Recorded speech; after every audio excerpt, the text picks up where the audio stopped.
Well, hey everybody, this is Chris DeFurio with Keys to the Shop, and welcome to another edition of Shift Break.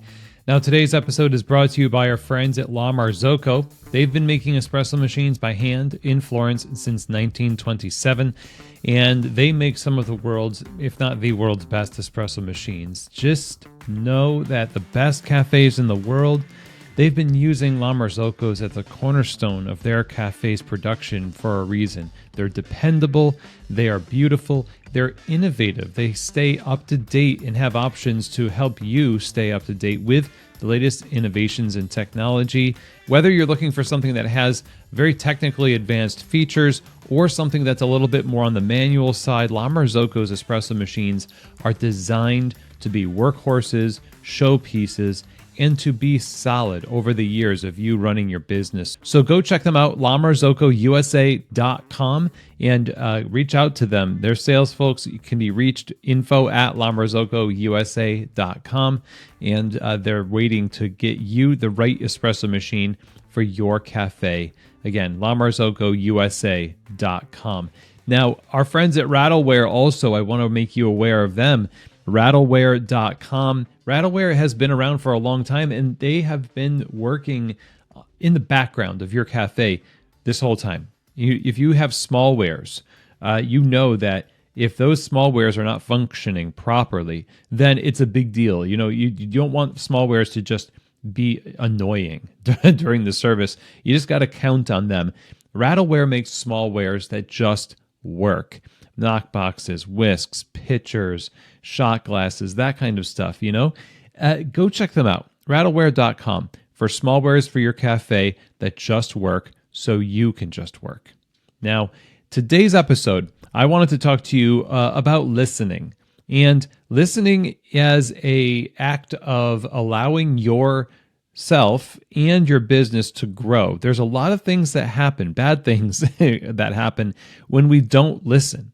And I'm going to go over a couple of different things that happened that you don't want to happen when you stop listening. On the personal level, when we don't listen to our people that we have in the cafe, even if it's people who you know aren't the right fit, you stop growing as a leader. You're not learning anything about the way your business is being perceived by other people who are intimately aware of the inner workings of your business. Again, it doesn't matter if you do or don't respect the person from whom you are receiving feedback, because if you're not listening with curiosity, listening with the intent to understand and learn, and I'm not saying you should be listening with the intent to placate, to make happy, because if you change your business patterns and you change the rules and don't apply standards, but only to please somebody so they don't quit, but they're the wrong person, well, then you're just tanking your business, right? But you can still listen to them. You can still learn from them. Maybe you're learning, I don't want to hire a person like this again. Or maybe you're learning, they have some issues with their performance, but what they're saying is true. This also comes from you listening to customers. There are customers that you just love, these people. They're just so sweet, they're kind, they're easy to like. And you're thinking, well, I care what they think.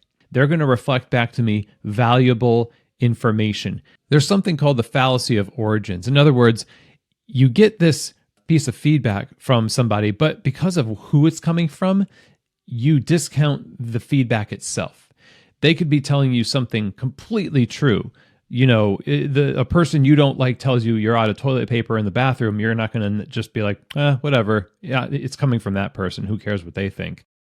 The fact is that you're out of toilet paper, right? So if the drink is made improperly, if the hospitality is not very good, there's a lot of things that you need to investigate when it comes to customer feedback in your cafe. You can't afford not to. And you can't afford to be hyper selective about who you listen to. Any feedback that you can get as an operator of a coffee shop is good feedback. Maybe, when you look at a one-star Yelp review and it's just riddled with ego and pettiness, there might be a little nugget of truth in there. And don't worry about giving permission for people to be jerks. You can still draw boundaries. You can fire customers. I've had to do that before where people are abusive, but did I learn from them before that happened? Sure. I mean, obvious lesson is I've learned that these are boundaries that I'm willing to uphold. And I need to protect my staff from, abusive customers and that kind of thing. But in several cases, there are people who showed me that some of the policies that we had led to those abuses. And how did they get so comfortable in order to get to the place where they got? Maybe there's something I could learn from this person. And again, it's not to just focus on extremes, but a customer who is not your favorite giving you really valuable information, it would be tragic if you just discounted it because you don't like them. Because again, you need that feedback. So let's go back to what happens when you don't listen on a personal level. You lose mental margin also because there's a lack of clarity from not listening and understanding. It creates this paranoia, and you fill in the blanks of what it could be filled in with facts or filled in with assumptions. And by the way, baristas and owners do this kind of thing too. Baristas assume things about the owners. They don't seek understanding. They don't seek clarity. They just make assumptions, right? So we ruminate, we second guess, and then we procrastinate. So it leads to all of this blockage and stress and lost margin that could be used, energy that could be used for, being at peace and finding fulfillment as an owner, or advancing the business. And you won't be aware of opportunities that are all around you because you're so stopped up by the paranoia, the assumptions, the ruminations. When you listen and you understand, you have the facts and you don't need to guess, So you lose the respect that you could have got because you're not building trust from sincerely caring about what other people's experience of you and your cafe is. And you have to, I don't know what it takes for you to personally care, but you really do have to personally care. And that would be evidenced by you pursuing understanding, by listening with sincerity. Professionally speaking, we're talking about listening. You could lose employees that could have been long-term employees.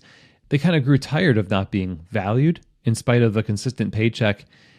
If we don't pay attention to them, if we're not pursuing understanding and listening, they're going to leave. Also, you lose money from having to make up for wasted time and replacing and training staff, repeated mistakes, because you're not learning. You're repeating the same things over and over again. Listening isn't just about the physical listening. It's also listening in the sense of your awareness of something, but not only that, but making it your intention to take action.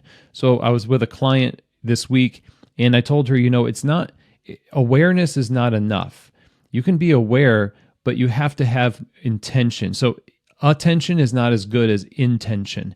And then taking action on the intention shows that when you are listening ready to act on what you listened to or what you heard. And the business gives you clues all the time, in terms of the numbers and the history of the business as it grows, what it needs. And if you're not paying attention and you're not intentionally taking action after hearing what's going on, how are you supposed to advance as a business? The poor substitute for listening is applying technological innovations that other people tell you are the solutions to problems they can't even hear that you have.